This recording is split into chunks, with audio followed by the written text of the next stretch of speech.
आज की दस्तक उन प्रवासी मजदूरों के हक में है जो देश के ऐसे नागरिक हैं जिनके बगैर बड़े बड़े शहरों का गुजारा नहीं हो सकता। हम सब, सरकार, उद्योग, कारोबारी, हर कोई उन पर निर्भर है, फिर भी इनकी फिक्र किसी को नहीं होती। इन पर बाहरी का ठप्पा लगा, इन्हें मेहनत के बल पर हिकारत और बेइज्जती मिलती। साल भर के अंदर प्रवासी मजदूर एक बार फिर डरे हुए हैं और ट्रेनों में लटकते हुए भारी भीड़ के बीच सोशल डिस्टेंसिंग के सपने देखते हुए घर लौट रहे, क्योंकि कोरोना की पाबंदियों ने इनका रोजगार ठप कर दिया और पिछली बार का डर इन पर हावी। इसलिए पहली दस्तक देकर आज हम पूछेंगे कि क्या प्रवासी मजदूरों की दुर्गति इसलिए है क्योंकि यह किसी का वोट बैंक नहीं है? क्या इसीलिए राष्ट्र निर्माण में लगे इन लोगों की यह हालत है?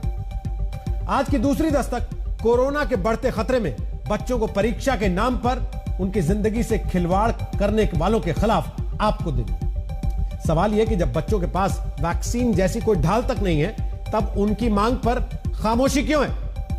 तीसरी दस्तक राजस्थान के उन 25,000 बेरोजगारों के पक्ष में देंगे जो लाखों रुपए की डिग्रियां लेकर गहलोत सरकार को उनसे किया हुआ वादा बार बार याद दिलाने की कोशिश कर रहे हैं।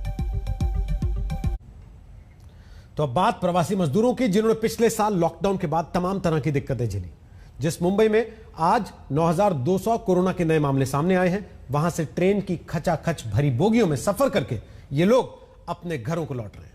पिछले बार हम लोग ने बहुत झेला था, वो पुलिस का डंडा, खिचड़ी, खाना, राशन, जिधर जाओ उधर हंगामा होता था। तो हम लोग इस बार जा रहे हैं, क्या करें। गाँव इसीलिए जाना चाहता हूँ सर, कल को फिर ज़्यादा लॉकडाउन हो जाए। हाँ, तो क्योंकि हम लोग गरीब परिवार से सर, खाने के लिए मरता हूँ, कोई खेती बाड़ी कुछ नहीं होता।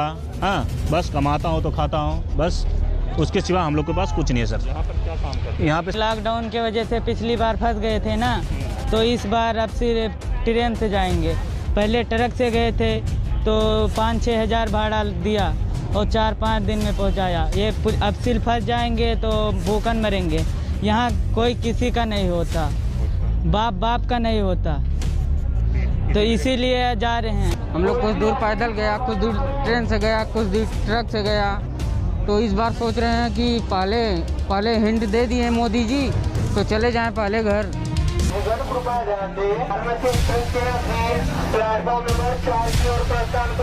ये ऐसे अनाम गरीबों की भीड़ है जिनका कोई लिवाला नहीं है। ये ऐसे लोगों की भीड़ है जो भले ही सुबह से शाम तक काम की तलाश में भटके मुंबई जैसे महानगरों में हर जगह मौजूद रहे, फिर भी किसी को नहीं दिखते। इन लोगों के बगैर मुंबई एक कदम नहीं चल सकती। इनके बिना मुंबई की अर्थव्यवस्था ठप हो जाए, फिर भी इन पर बाहरी का ठप्पा लगा है। ये प्रवासी मजदूर हैं जिनकी किसी को चिंता नहीं है, क्योंकि ये वोट बैंक नहीं है। तभी तो जो मुंबई कोरोना की चपेट में है, जो महाराष्ट्र देश में कोरोना का केंद्र हो, वहाँ से प्रवासी मजदूरों की इस तरह से विदाई किसी को नहीं आती। ज्यादातर लोग जो बंद हो गया, जो लॉकडाउन हो गया, उसकी वजह से जा रहे हैं। निश्चित तौर पर जब जा रहे हैं तो इसमें सब लोग कोरोना से मुक्त होंगे, कोरोना नेगेटिव होंगे, मैं ऐसी गारंटी नहीं दे सकता। बहुत सारे पॉजिटिव होंगे, वो जो जाएंगे वहां पर फैलाएंगे। अगर ऐसा नहीं हुआ तो फिर किसी चमत्कार से कम नहीं होगा। लेकिन सवाल यह है कि फिर क्यों हजारों लोग मुंबई के रेलवे स्टेशन पर अपनी जान जोखिम में डालने को मजबूर हैं? क्यों यूपी बिहार जाने वाली ट्रेनों के डिब्बों में पैर रखने की जगह नहीं है? बोगी के अंदर लोग एक दूसरे पर गिरे जा रहे हैं, जबकि वो जानते हैं कि घर पहुंचने से पहले इनके शरीर में कोरोना दस्तक दे सकता है। पूरा ट्रेन ऐसी भरा है, फुल है, पूरा एकदम फुल है। और कहाँ जाने वाली ट्रेन है? किधर? पूरा भरा हुआ गर्दी है, पूरा ही है। तो आप लोग कहीं काम से जा रहे हैं या फिर कोरोना के डर की वजह से? कोरोना के डर की वजह से। अजीब विडंबना है कि जिस डर से लोग अपने घर को लौट रहे हैं, वो उनके साथ जा रहा है। सोशल डिस्टेंसिंग इन ट्रेनों में असंभव है, लेकिन लॉकडाउन लगने का डर ऐसा है कि लोग हर खतरा मोल लेने को तैयार हैं। सेठ बोल रहे हैं भाई अब खाने के लिए आप लोग अपना व्यवस्था करिए। तो हम लोग बोला भाई अपना खाने का रहेगा तो अब गांव में जाके खाना खाएंगे, अपना खेती करके खाएंगे। संजय यादव उत्तर प्रदेश के जौनपुर के रहने वाले हैं, जो मुंबई में फर्नीचर का काम करते थे, लेकिन बढ़ती पाबंदियों ने बेरोजगार कर दिया। इसीलिए पिछली बार की तरह परदेश में न फंस जाएं, इसीलिए सुबह 6:30 बजे की ट्रेन पकड़ने के लिए रात में ही स्टेशन पहुंच गए। कुछ दूर ट्रेन से गए, कुछ दूर मालगाड़ी से गया था, फिर उसके बाद ट्रेन से गया, फिर उसके बाद मैं ट्रक से गया गाँव। तब गाँव पहुँचे? तब गांव पहुँचे जाके। कितना दिन लगा था जाने में? 4 दिन। रास्ते में खाने पीने का? रास्ते में खाने पीने के लिए कोई दूर से पानी दे देता था, कहीं पंपी सेट चलता था, उधर पानी सब आदमी पी लेता था। ऐसे करते करते गांव पहुंच गया। फिर अगली के बारे जैसा हो जाएगा तो क्या करेंगे हम यहाँ, इसलिए मैं पहले अपना इंतजाम कर ले रहा है। मजदूरों का पलायन हाल के सालों की वो असाधारण मानवीय त्रासदी थी जिसकी भयानक यादें सबके मन में ताजा है। लॉकडाउन लगने के बाद काम धंधे बंद होने से प्रवासी मजदूरों के पास घर लौटने के अलावा कोई विकल्प ही नहीं था। इसी से सबक लेकर होटल में काम करने वाले ताहिर हुसैन आरा लौटने के लिए रेलवे स्टेशन पर है। अपना घर पे जाके पहुंचेंगे तो कोई टेंशन नहीं रहेगा ना। एक टाइम नहीं भी खाएंगे चले गए, यहाँ क्या भूखा मर जाएगा आदमी, क्या मतलब है। पिछली बार अचानक लॉकडाउन लगने से घर लौटना चांद पर पहुंचने के बराबर था। जिसे जो मिला वो उसने साधन पकड़ लिया। जो मेहनतकश परिवार बच गए वो पैदल ही हजारों किलोमीटर दूर अपने गांव की तरफ चल दिए। किसी ने कंधे पर बच्चे को बैठाया, किसी ने पहिए वाले सूटकेस पर लिटाया और लौट गए उस जमीन पर जिसे छोड़कर वो 2 जून की रोटी की तलाश में घर से निकले थे। लॉकडाउन अभी लगने वाला है, सब काम धंधा बंद हो गया।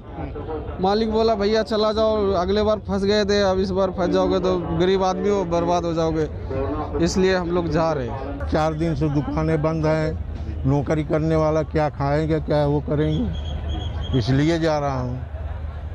4 दिन से वहाँ पुलिस मार मार के बंद करा दे रहे हैं दुकानें। हम लोग पैकिंग करने वाले हैं, खाएंगे क्या। जब खाने के लाले पड़ने की चुनौती हो तो बीमारी का खौफ पीछे छूट जाता है। मुंबई की तरह दिल्ली में भी लोग वापस अपनी जड़ों की तरफ लौट रहे हैं।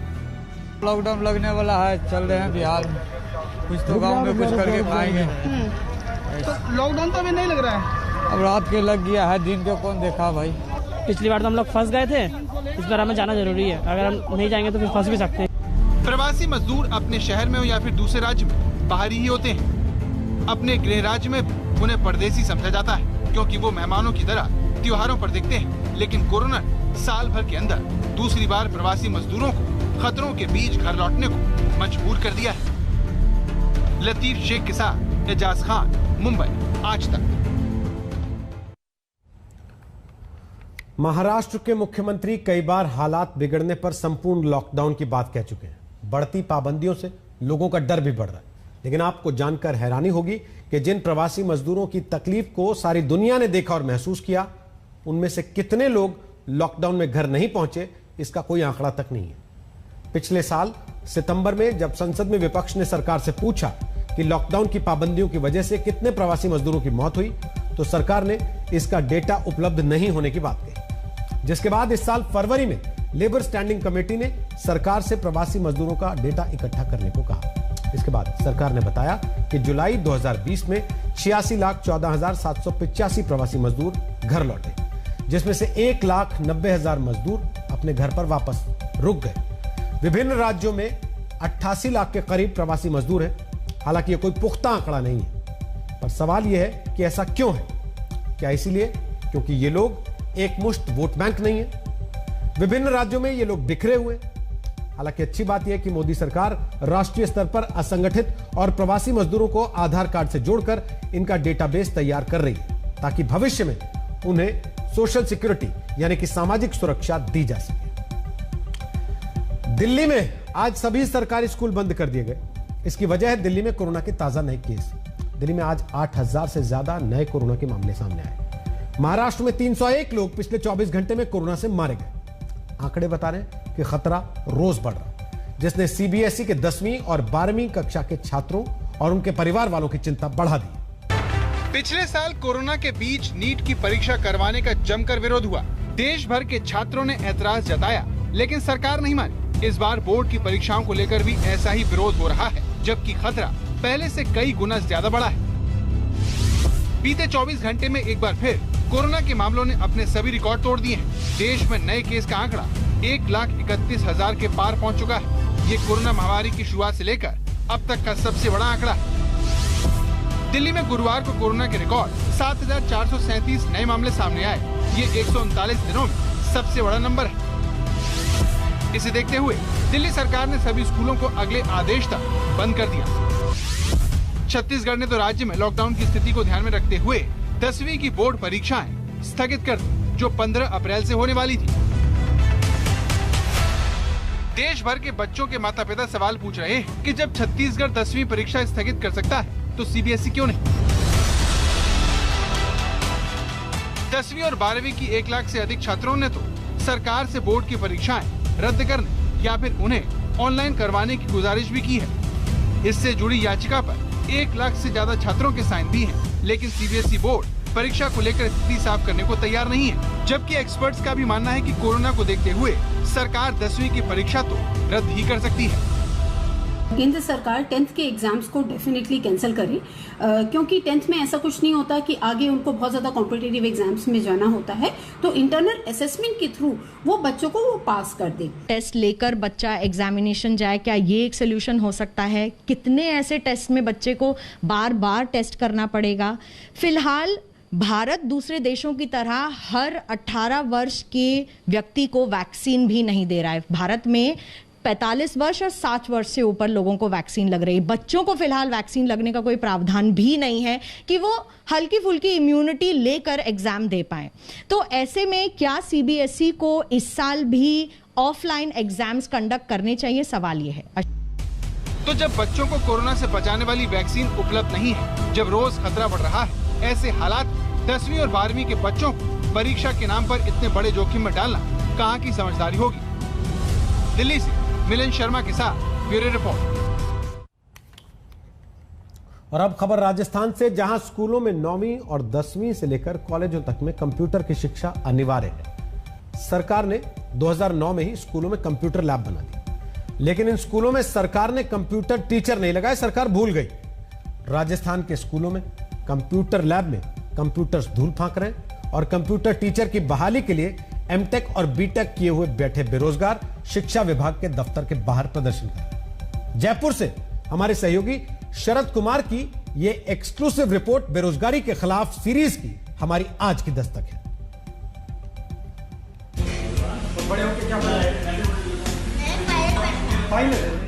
3 अप्रैल 2019, जगह केरल का कुन्नूर। प्रचार के दौरान राहुल गांधी की अद्वैत नाम के बच्चे से मुलाकात हुई। राहुल ने पूछा, बड़े होकर क्या बनोगे? तो जवाब मिला, पायलट। और बड़े होकर क्या बनोगे? पायलट। मैं पायलट आपको मालूम है? मैं पायलट। क्यों पायलट क्यों बनना चाहते हो?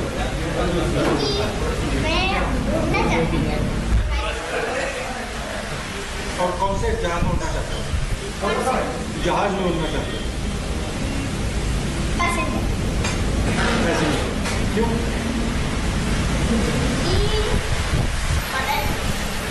जहाज में गए तुम पहले?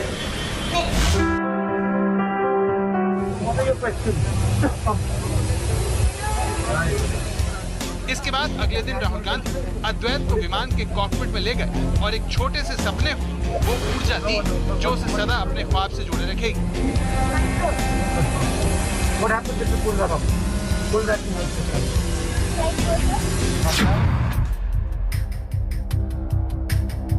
लेकिन क्या सपने दिखाना चुनावी मजबूरी है? ये सवाल राजस्थान के बच्चे राहुल गांधी से पूछना चाहते हैं, जिनकी पहुंच में कंप्यूटर तो है, लेकिन उसकी शिक्षा देने वाला टीचर नहीं। ये सब तब है जब साल 2009 से राजस्थान के सरकारी स्कूलों में कंप्यूटर लैब है, फिर भी वहाँ 14,000 स्कूलों में लाखों बच्चों को पढ़ाने वाला एक भी टीचर नहीं है। और जिन्हें बच्चों के साथ कंप्यूटर लैब में होना चाहिए, वो सड़क पर लाखों रुपए की डिग्री के साथ अपने हक के लिए भटक रहे हैं। कंप्यूटर टीचर की रिक्वायरमेंट है वो 14,601 के समथिंग है। शिक्षा मंत्री कहते हैं कि अब बस 2-1 दिन में होने वाला है, 2-1 दिन में होने वाला है। हमारे पेरेंट्स ने 10-10 लाख रुपए खर्च करके सर हमें बीटेक कराइए, लेकिन आज हम मजबूर है, दर-दर की ठोकरें खाने के लिए मजबूर है, हमारे पास कोई जॉब नहीं है। ये वही राजस्थान है जहाँ कांग्रेस ने बेरोजगारों से बड़े बड़े वादे किए। अशोक गहलोत विधानसभा में कंप्यूटर शिक्षकों की भर्ती का वादा किया। राज्य के माध्यमिक एवं उच्च माध्यमिक विद्यालयों में कंप्यूटर शिक्षा के लिए नए कंप्यूटर शिक्षक कैडर का सृजन किया जाना प्रस्तावित है। लेकिन सत्ता में आने के 2.5 साल बाद मुख्यमंत्री तो मुस्कुरा रहे हैं, लेकिन उनकी इस वादा खिलाफी ने रोहन जैसे बेरोजगारों की हंसी छीन ली है। मैंने बीटेक की है 2015 में उदयपुर से, उसके बाद मैंने एमटेक की साइबर क्राइम में 2019 में, और आज भी मैं बेरोजगार हूँ राजस्थान में आईटी फील्ड में। 14,500 पद स्कूल में हैं, और कॉलेजों को जोड़ दें तो 20,000 से ज्यादा पद कई सालों से खाली पड़े हैं, लेकिन आज तक राजस्थान में कंप्यूटर शिक्षक के पद पर कोई भर्ती नहीं हुई है। बीटेक और एमटेक करके बच्चे घर में इंतजार कर रहे हैं, क्योंकि सरकार वादा करती है कि हम कंप्यूटर टीचर के पद पर जल्दी भर्ती लेकर आ रहे हैं, मगर ये भर्ती कभी आती नहीं है। कंप्यूटर शिक्षकों की भर्ती न करने का खामियाजा सिर्फ नौकरी मांग रहे नौजवान ही नहीं भुगत रहे। राजस्थान के लाखों बच्चे भी उस कंप्यूटर के करीब होकर भी दूर हैं, जिसे लाखों रुपए खर्च करके सरकार ने लगाया। सरकारी पैसे की बर्बादी देश को दिखाने के लिए आज तक संवाददाता शरद कुमार जयपुर के निमोड़ा उच्च माध्यमिक विद्यालय पहुँचे, जहाँ साल 2009 में आए कंप्यूटर टीचरों की राह में धूल फाक रहे हैं। निजी कंपनी के जरिए टीचर भी आए थे, मगर उसके बाद से करीब 4.5 साल हो गए। इस तरह से लैब तो हर स्कूल में है, लेकिन टीचर कहीं नहीं है। जो सामान्य विषयों के टीचर हैं उन्हीं से काम चलाया जा रहा है, क्योंकि सरकार ने कंप्यूटर टीचर की भर्ती की कोई व्यवस्था ही किसी स्कूल में नहीं कर रखी है। स्कूलों में कंप्यूटर शिक्षण के लिए अलग से कोई ट्रेन टीचर्स नहीं है। अमूमन सब लोगों ने कंप्यूटर कोर्सेज सरकार की तरफ से कहा था किए जाएं, तो बाद में सब टीचर्स ने किए हैं। निमेड़ा की तरह मुंडिया रामसर में सरकारी स्कूल में कंप्यूटर लैब, लेकिन वो हमें बंद मिली। यहाँ कंप्यूटर रखे कबाड़ हो रहे हैं। जब आज तक संवाददाता शरद कुमार ने पूछा कि टीचर तो है नहीं, फिर बच्चों को कौन पढ़ाता है, तो बदले में चौंकाने वाला जवाब मिला। कौन से सब्जेक्ट टीचर पढ़ा रही है? अभी साइंस के जो टीचर्स हैं, केमिस्ट्री के भी हैं, वो भी कंप्यूटर के अच्छी नॉलेज रखते हैं। आर्ट्स के भी कई टीचर्स ऐसे हैं जिनको कंप्यूटर का अच्छा नॉलेज है, वो उनका पीरियड एडजस्टमेंट किया है मैंने। जयपुर के मीणा वाला स्कूल में तो सारे कंप्यूटर ही चोर उठा ले गए। CSR के तहत बैंक ने यहाँ पर वापस कंप्यूटर तो लगाया है, लेकिन स्कूल के लाइब्रेरियन बच्चों को कंप्यूटर खोलना और बंद करना सिखा रहे हैं। जो निर्धारित है बेसिक नॉलेज जो होता है वो अपन बच्चों को देते हैं। तो बेसिक नॉलेज में क्या है कि जैसे ऑपरेट करना, उसके बाद में अपनी फाइल इसमें वर्ड में बनाना। तो आपने देखा कि राजस्थान के स्कूलों में कंप्यूटर तो है, लेकिन उन्हें पढ़ाने वाला नहीं। वो भी तब जब राज्य के स्कूलों में 9वीं और 10वीं से लेकर कॉलेज तक में कंप्यूटर की शिक्षा अनिवार्य है, लेकिन टीचर न होने पर भी वहाँ बरसों से कॉपियां चेक हो रही हैं। फुल स्पीड में दौड़ रहे कोरोना को थामने के लिए वैक्सीन लगवाने की बात कही जा रही है, लेकिन कोरोना तो उन्हें भी हो रहा है जो वैक्सीन की दोनों डोज ले चुके हैं। इतना नहीं, कोरोना का हमला दिल्ली के एम्स और सर गंगाराम अस्पताल के डॉक्टर्स पर भी हुआ। दोनों अस्पतालों के कुल मिलाकर 59 डॉक्टर कोरोना पॉजिटिव पाए गए। इनमें से कई डॉक्टर टीके की पहली डोज ले चुके थे और कई को दोनों डोज लग चुकी थी। आम लोगों को हुआ कोरोना, खास लोगों को हुआ कोरोना, टीका लगवाने वाले डॉक्टरों को हुआ कोरोना, टीके की डबल डोज लेने वाले डॉक्टरों को भी कोरोना। जी हाँ, कोरोना कितने विकराल रूप में आ चुका है, इसकी बानगी है ये। कोरोना की ये दूसरी लहर पहली लहर जैसी संक्रामक होती जा रही है। संक्रमितों की तादाद रोजाना बढ़ रही है। गुरुवार को देश में 1,31,968 लोग कोरोना संक्रमित पाए गए। बुधवार को 1,26,265 कोरोना केस सामने आए थे, जबकि मंगलवार को कोरोना संक्रमण के 1,15,736 मामले सामने आए थे। कोरोना तो बड़े बड़े सेलिब्रिटीज को अपना शिकार बना रहा है, तो अस्पतालों में बड़े पैमाने पर डॉक्टर भी संक्रमित हो रहे हैं। देश के सबसे प्रतिष्ठित अस्पतालों में से एक दिल्ली के एम्स में डॉक्टरों के बीच कोरोना बम फूटा है। एम्स के 22 डॉक्टर कोरोना पॉजिटिव पाए गए। 1 अप्रैल को 2 डॉक्टर कोरोना पॉजिटिव पाए गए थे। 3 और 5 अप्रैल को 5 डॉक्टर कोरोना पॉजिटिव पाए गए थे। 6 अप्रैल को एम्स के 3 डॉक्टर कोरोना पॉजिटिव पाए गए, तो 7 अप्रैल को 7 डॉक्टर कोरोना पॉजिटिव पाए गए। जो डॉक्टर कोरोना पॉजिटिव पाए गए हैं, उनमें से 25% को कोरोना वैक्सीन की पहली डोज लगाई जा चुकी थी। दिल्ली के सर गंगाराम अस्पताल में भी 37 डॉक्टर कोरोना पॉजिटिव हैं। एम्स प्रशासन का कहना है कि यहां पर 22 डॉक्टर्स अभी तक कोरोना पॉजिटिव टेस्ट कर चुके हैं। उन्होंने ये भी कहा है कि इसमें से केवल 25% डॉक्टर्स ने ही वैक्सीन लगाई थी। तो अब सवाल ये है कि बाकी जो डॉक्टर्स थे, उन्होंने वैक्सीन का टीका क्यों नहीं लिया। एम्स में 22 डॉक्टरों को कोरोना पॉजिटिव होने की खबर से हड़कंप मच गया है। दरअसल दिल्ली में कोरोना के मामले तेजी से बढ़े हैं और अब डॉक्टरों के पॉजिटिव होने की खबरें लगातार आ रही हैं। एम्स से पहले दिल्ली के सर गंगाराम के डॉक्टरों के कोरोना पॉजिटिव होने की खबर आई थी। सर गंगाराम अस्पताल के 37 डॉक्टर कोरोना पॉजिटिव पाए गए हैं। सभी संक्रमित डॉक्टरों में ज्यादातर में मामूली लक्षण है। 32 संक्रमित डॉक्टरों को उनके घर में आइसोलेशन में रखा गया है। जबकि 5 डॉक्टर अस्पताल में भर्ती हैं। हैरानी की बात यह है कि गंगाराम के सभी संक्रमित डॉक्टरों में से 7 वो हैं जिन्हें कोरोना वैक्सीन की दोनों डोज लगाई जा चुकी है। बाकी 28 डॉक्टरों को कोरोना वैक्सीन की पहली डोज लगाई जा चुकी है। लगातार उनकी निगरानी की जा रही है, ध्यान दिया जा रहा है उनका, और ये समझने की कोशिश की जा रही है कि जो उनमें जो कोरोना के जो असर है वो कितने हैं, क्या वो घातक स्तर तक है या फिर सिर्फ फ्लू तक ही वो रह जाते हैं। ये देखने के लिए लगातार जो निगरानी टीम है, जो डॉक्टर्स की एक टीम है, वो सभी डॉक्टर्स पे नजर बनाए हुए हैं, उनकी जो तबीयत है उस पे नजर बनाए हुए हैं, ताकि ये समझा जा सके कि वैक्सीन लगने के बाद जो कोरोना उनमें मिला है, जो कोरोना उनको हुआ है, वो कितना घातक होता है या नहीं। दिल्ली के जाने माने सर गंगाराम अस्पताल में 37 डॉक्टरों को कोरोना की खबर मिलते ही दिल्ली सरकार चौकन्नी हो गई। मुख्यमंत्री अरविंद केजरीवाल ने अस्पताल के चेयरमैन DS राणा को तलब कर लिया। मुख्यमंत्री जी इस बात को लेकर चिंतित थे कि कैसे हमारे गंगाराम हॉस्पिटल, जो एक लीडिंग हॉस्पिटल है इस कोविड-19 की लड़ाई में, उसमें 37 डॉक्टर्स पॉजिटिव पाए गए। हेल्थ केयर वर्कर्स की, हमारे फ्रंटलाइन वर्कर्स की, हमारे डॉक्टर्स की चिंता माननीय मुख्यमंत्री जी को थी, और पूरी एक प्रकार से जो एक आपदा आई है उसका जायजा लेने के लिए आज राणा साहब CM साहब से मिले। अस्पताल प्रशासन का कहना है कि चूंकि सभी संक्रमित डॉक्टर्स को कोरोना वैक्सीन लग चुकी है, लिहाजा उन्हें कोई खतरा नहीं है। तो इसलिए वो वैक्सीनेशन तो प्रोटेक्ट कर ही रही है, तभी तो उनको सिम्टम कोई खास नहीं है, वैसे भी माइल्ड सिम्टम है। अभी लार्जली सारे सिम्टोमेटिक हैं।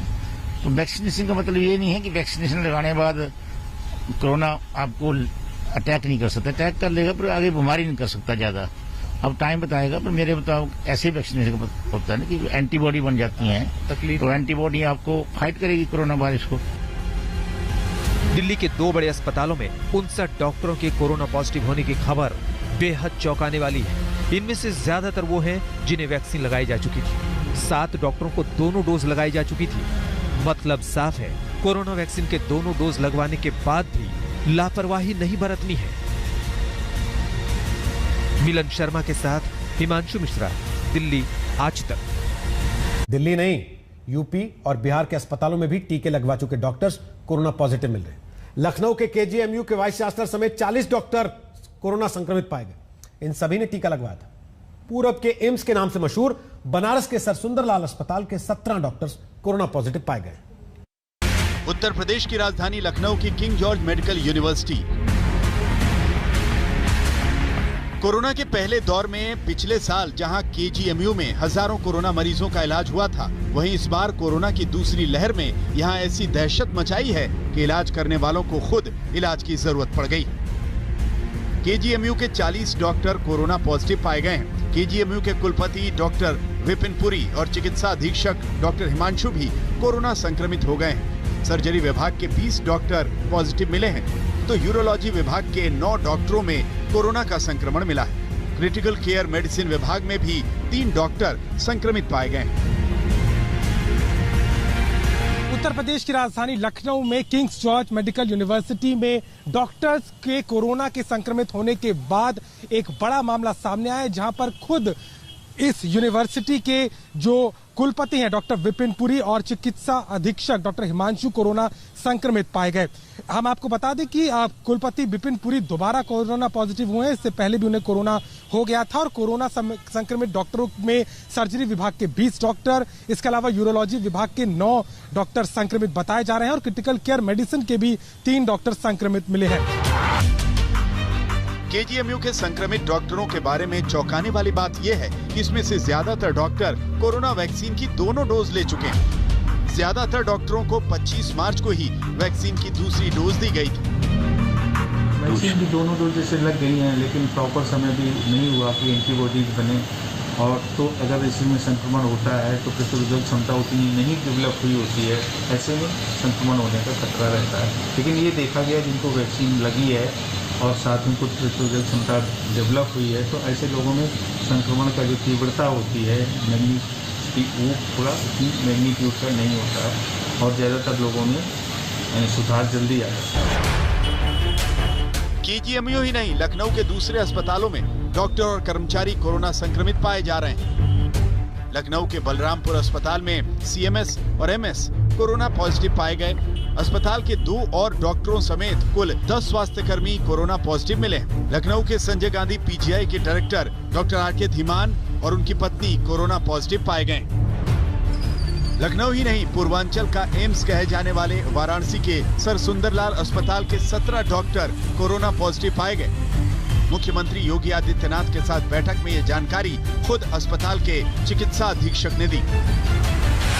तरह से यहाँ मरीजों के लिए कार्य कर रहे हैं और ये बिल्कुल एक फैक्ट है, इसको कोई नकार नहीं सकता है। जिस तरह से हम लोगों ने ऑपरेशंस जारी रखे, जिस तरह से हमने ओपीडी सर्विसेज जारी रखी, तो ये एक ऐसी स्थिति थी जिसमें मरीज संक्रमित था, मरीज के रिश्तेदार संक्रमित थे, ज्यादा से ज्यादा वो मिलने आ रहे हैं, उसके कांटेक्ट में आ रहे हैं, मरीज को संक्रमित कर रहे हैं, डॉक्टर्स और नर्सेस को उन्होंने संक्रमित किया और इस वजह से डॉक्टरों के कोरोना पॉजिटिव होने का सिलसिला यूपी से बिहार तक जारी है। बिहार में 25 से ज्यादा डॉक्टर कोरोना पॉजिटिव पाए गए। पटना मेडिकल कॉलेज, एएमसीएच, वैशाली और बिहार शरीफ के अस्पतालों में कई डॉक्टर कोरोना पॉजिटिव पाए गए हैं। लखनऊ से अभिषेक मिश्रा के साथ आज तक ब्यूरो। सवाल यह है कि आखिर टीका लगने के बाद भी डॉक्टर कोरोना पॉजिटिव क्यों हो रहे हैं? क्या वैक्सीन लगवाने के बाद भी कोरोना संक्रमण का खतरा बरकरार रहता है? क्या कोई भी वैक्सीन कोरोना संक्रमण से 100% सुरक्षा की गारंटी नहीं देती? ये ऐसे सवाल हैं जिनके जवाब आपको हमारी इस रिपोर्ट में मिलेंगे। जब तक दवाई नहीं तब तक कोई ढिलाई नहीं। कोरोना की दवाई भी है, कड़ाई भी है, थोड़ी ढिलाई भी है। यही वजह है कि कोरोना की दूसरी लहर उफान पर है। चिंता की बात यह है कि ये उन लोगों को भी अपनी चपेट में ले रहा है जो बेहद सावधानी बरत रहे हैं। एम्स के डॉक्टरों को कोरोना हुआ, सर गंगाराम अस्पताल के डॉक्टरों को कोरोना हो गया। अब तक तो आम लोगों का यही मानना था कि कोरोना वैक्सीन की दोनों डोज लेने के बाद संक्रमण से बच जाएंगे, लेकिन कोरोना का संक्रमण तो उन डॉक्टरों को भी हो गया जिन्होंने दोनों डोज लगवा रखी थी। एंड अगर देखा जाए तो कहीं ना कहीं ढीलम ढाल जरूर हुई, क्योंकि मैं क्लिनिशियन भी हूँ, मैं यूरोलॉजिस्ट और रीनल ट्रांसप्लांट सर्जन हूँ, तो ओपीडी में मैं जरूर मास्क लगाए रहता था, स्ट्रिक्टनेस रखता था। फिर भी जो मरीज आते थे कई बार उनको समझाना पड़ता था, भाई मास्क ऊपर करके बात करो, सब करो। तो कहीं ना कहीं तो देखिए भूल चूक हुई कि आई गॉट इन्फेक्टेड। लेकिन अच्छी बात ये रही कि जो एक धारणा बनी हुई है कि वैक्सीन इज नॉट इफेक्टिव, मैं उससे एग्री नहीं करता हूँ। वैक्सीन इज इफेक्टिव कि जो सीवियरिटी ऑफ सिम्टम्स कम रहे। मुझे भी जो सिम्टम्स आए थे वो बॉडी एक, मैलेज और गला खराब हुआ, जिसमें मैं फिर पॉजिटिव आया और आज मेरा 8वां दिन है, मैं घर पे ही क्वारंटाइन हुआ, आई एम इम्प्रूविंग एंड कल मैं अब अपनी जांच कराऊंगा और हो सकता है नेगेटिव भी निकले। दिल्ली से लेकर लखनऊ और पटना के डॉक्टरों को हुए कोरोना संक्रमण ने देशवासियों को नई फिक्र में डाल दिया है। सवाल यह है कि क्या कोरोना की वैक्सीन लेने के बाद भी खतरा बरकरार है? एक्सपर्ट का मानना है कि वैक्सीन की दोनों डोज लगने का मतलब ये नहीं है कि अब संक्रमण होगा ही नहीं। एक्सपर्ट्स मानते हैं कि कोरोना वैक्सीन सिर्फ इम्यूनिटी बढ़ाती है। दुनिया में कोरोना की ऐसी एक भी वैक्सीन नहीं बनी जो 100% सुरक्षा की गारंटी देती हो। कोरोना वैक्सीन की दूसरी डोज लगने के बाद एंटीबॉडी बनती है। दोनों डोज लगने के 4 से 6 हफ्ते बाद ही एंटीबॉडी असर दिखता है। तो बुलेटिन में फिलहाल के लिए इतना ही, लेकिन देश दुनिया की खबरों के लिए आप देखते रहिए आज तक। नमस्कार, मैं हूं अंजना ओम कश्यप। हमें उम्मीद है ये वीडियो आपको पसंद आया होगा।